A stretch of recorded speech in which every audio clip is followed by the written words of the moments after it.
I am Evelyn 24, and today, my life changed in a single phone call. My grandmother, my anchor, my childhood hero, had just told me she removed me from her will. The words echoing in my head like a cruel joke, I could feel my chest tighten, my hands shake. And yet I had to hold it together. I had to understand why, because I was the one who always visited her on Sundays, cooked her favorite meals, helped with her garden, yet she chose my uncle over me, my blood, my loyalty, my time. The betrayal cut deeper than any loss I had known. I could feel my cheeks burning, the tears threatening, but I swallowed them down. This was not just money, this was a declaration, a choice that tore our family apart before it could even breathe. And I remember standing in her sunlit living room, the walls lined with memories. Photos of birthdays, graduations, family vacations, each smiling face now twisting into a question I could not answer. I tried to speak, to plead, but her eyes were steely, unmoved, as if the years of love and care meant nothing compared to favoritism. And I had to leave, my heart pounding, my mind racing, every step toward the door, heavy with disbelief, anger, and sorrow.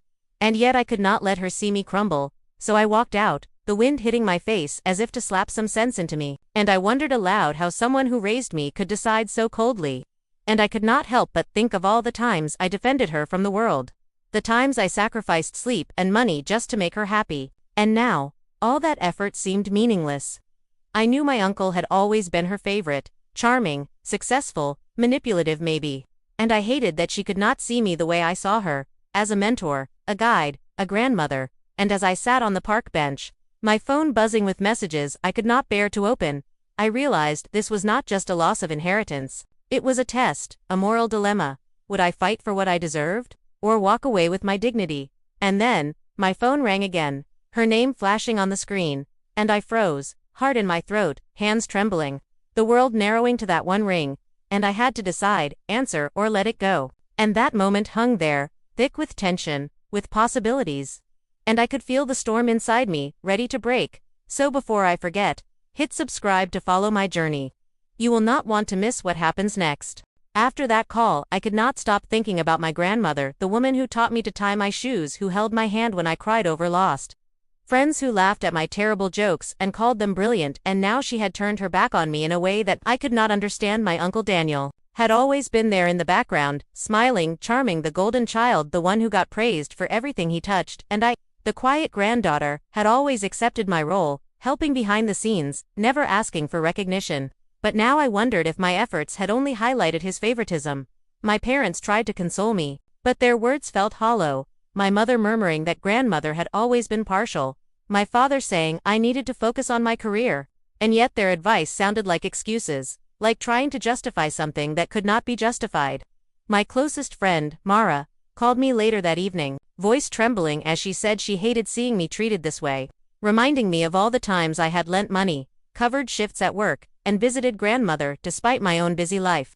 I realized that even my friends and family were watching from the sidelines.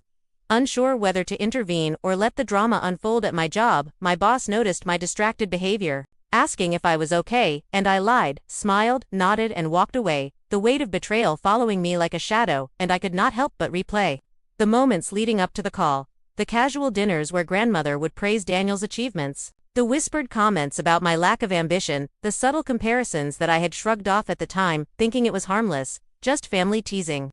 But now it hit me like a storm. The favoritism had always been there, simmering beneath the surface.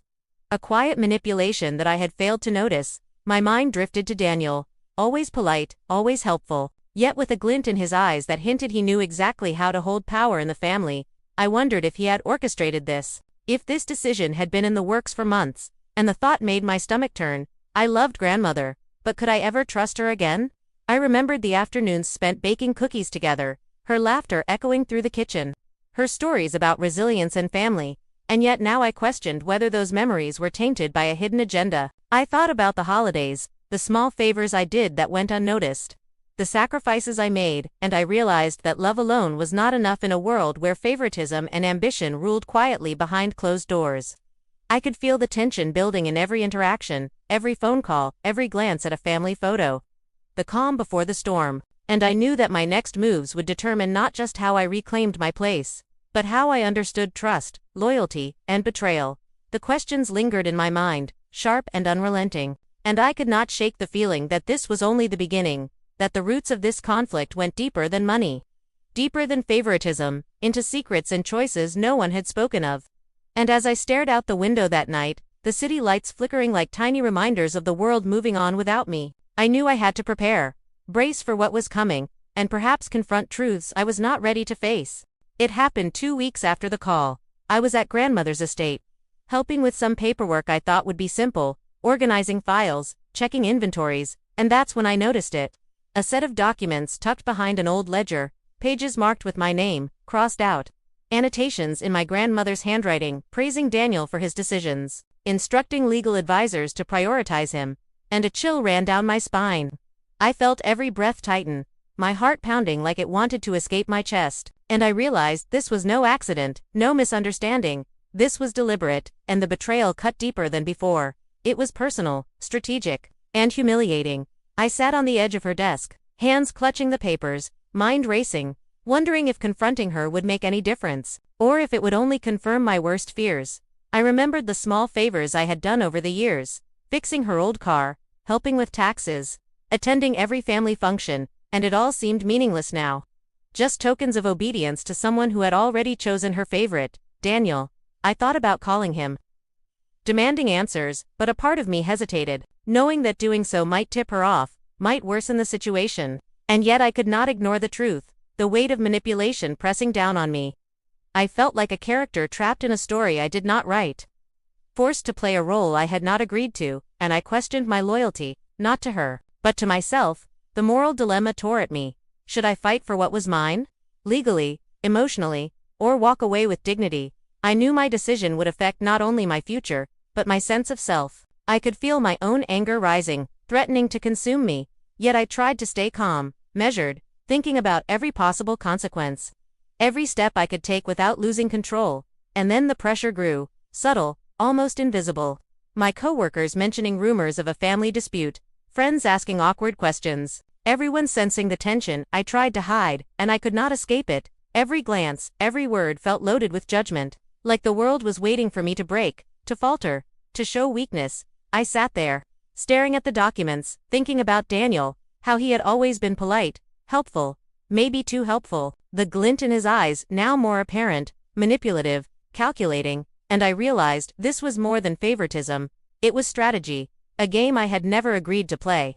And my grandmother, the woman I trusted, was complicit. I could not reconcile the love I felt with the reality before me. And as I folded the papers slowly, carefully, I knew I had to act. But I did not know how. The tension thickened, the room felt smaller, the walls closing in, every heartbeat loud in my ears, and I realized that the choices ahead were not just about inheritance, but about trust, morality, and survival in a family where loyalty was conditional.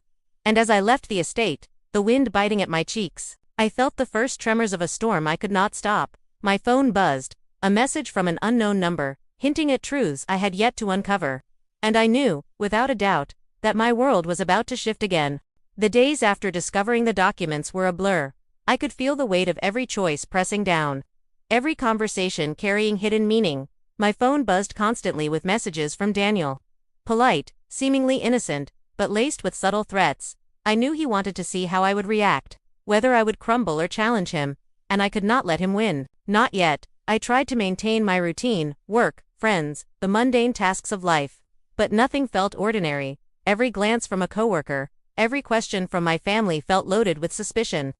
My grandmother remained distant, polite, cold, as if nothing had happened. And that indifference cut deeper than the betrayal itself.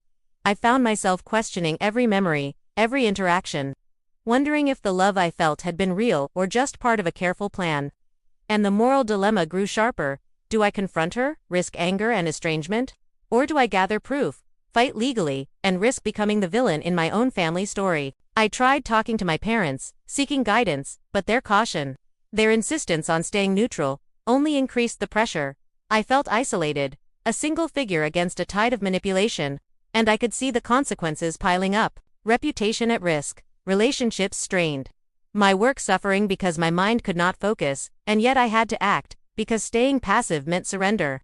Surrender to favoritism, to injustice, to a version of family I could no longer accept. I began gathering evidence. Reviewing bank statements, legal papers, old letters, and each discovery made my stomach twist. Daniel's hand was in every decision, subtly, quietly, and my grandmother's choices were not mistakes but deliberate. I felt anger and sorrow intertwining, a knot tightening in my chest. And my friends noticed my withdrawal, asking questions I could not answer.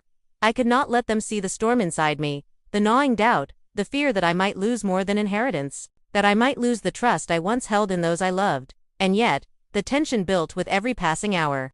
Whispers of family drama reaching unexpected ears, rumors floating, subtle but damaging. I felt the walls closing in, every interaction a test, every smile hiding judgment. And I realized that my decisions now carried weight far beyond my own future.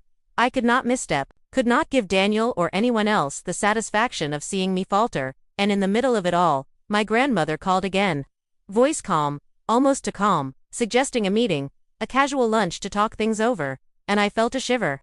Knowing that this could be a trap, a way to manipulate me further. I could not predict what she would say, what Daniel might have planned, or how the fragile alliances around me could shift in a moment. The stakes were higher than ever, and I had to decide.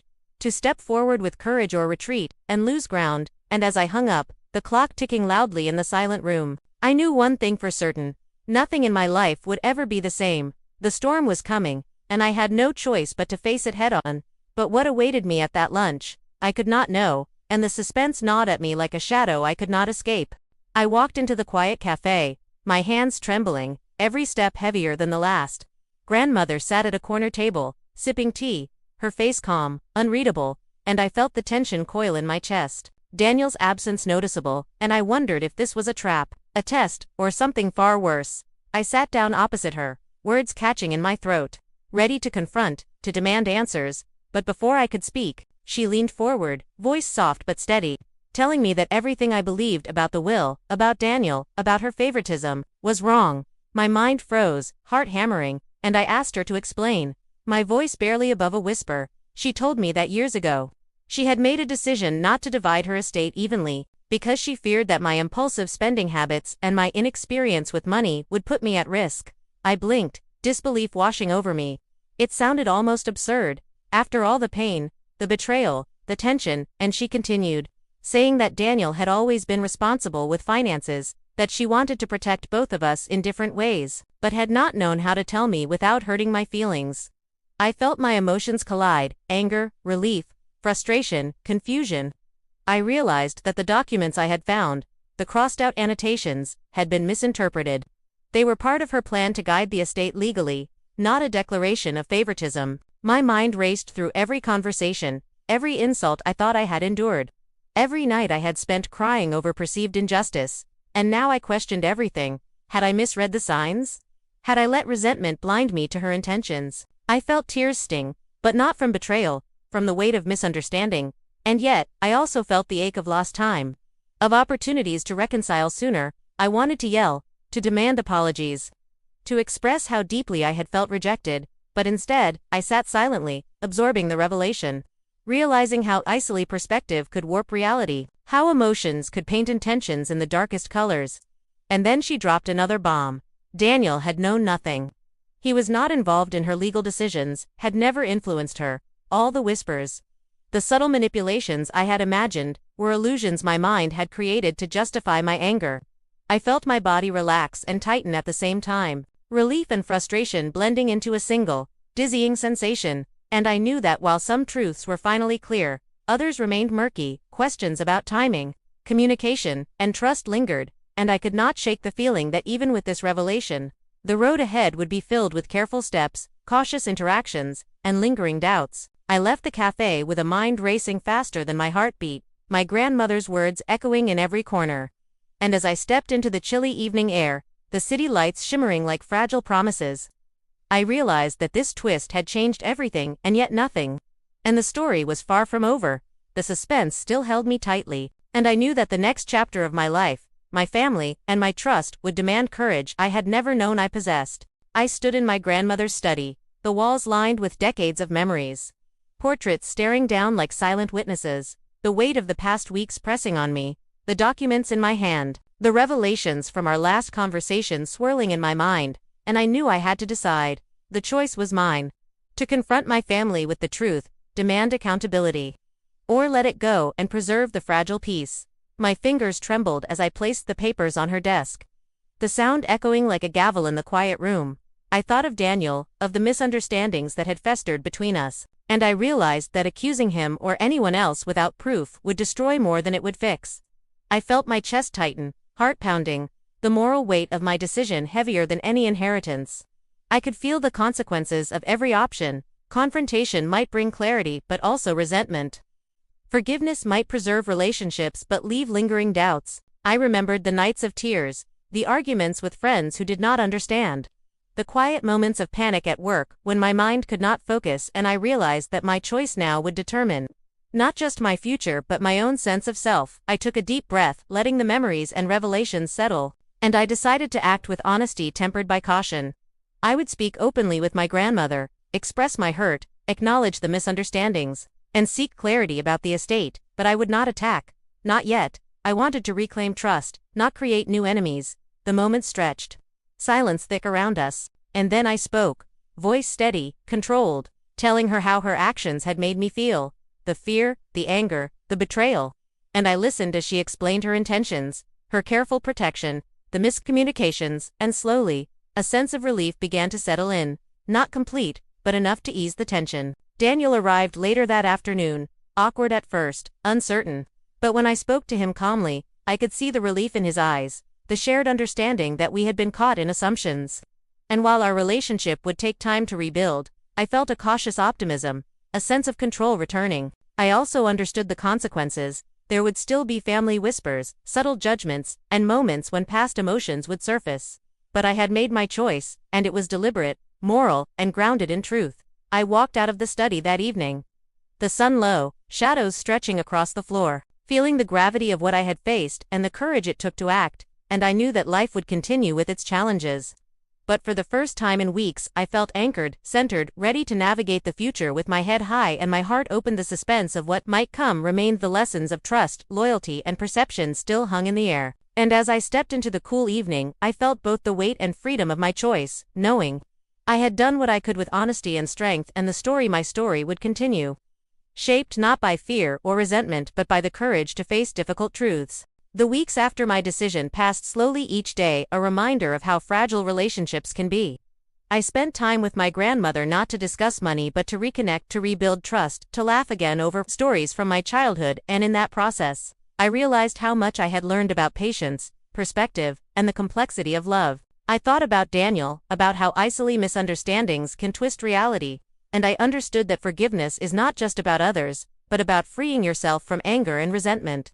I reflected on my own actions, the impulsive assumptions I had made, the doubts I let control me, and I realized that responsibility is not just financial or practical, it is emotional. It is understanding the weight our decisions carry on those we love. I considered the subtle lessons in boundaries, in knowing when to step back, when to act, and when to seek clarity instead of assuming the worst. I thought about the people around me, friends who supported me, co-workers who noticed my distress, and I understood how much our lives are shaped not just by family, but by the web of connections we nurture. I felt gratitude for the opportunity to see the truth, for the chance to mend what had been broken, and for the reminder that trust, once shaken, can be rebuilt with patience, honesty, and courage. And yet, I also realized that life is full of dilemmas we cannot always resolve perfectly, that misunderstandings will arise, and that the test of character is not in avoiding conflict but in navigating it with integrity. I looked back on the moments of fear, of doubt, of anger, and I understood that each had taught me something invaluable about myself, about the people I care for, and about the fragility and strength of family ties. As I sat in the quiet of my apartment, sipping tea, watching the sunset paint the sky in hues of orange and pink, I asked myself what I had truly gained, and I realized it was clarity, not just about my grandmother's intentions, but about who I am, how I choose to react, and how I value honesty and empathy over resentment. I wanted to share this story not just as a chronicle of family conflict, but as a reflection on the choices we face, the courage it takes to confront difficult truths, and the importance of balancing emotions with reason. And as I turned off my phone, ready to face a new day, I wondered, and I leave this question with you, my audience: what would you have done in my place?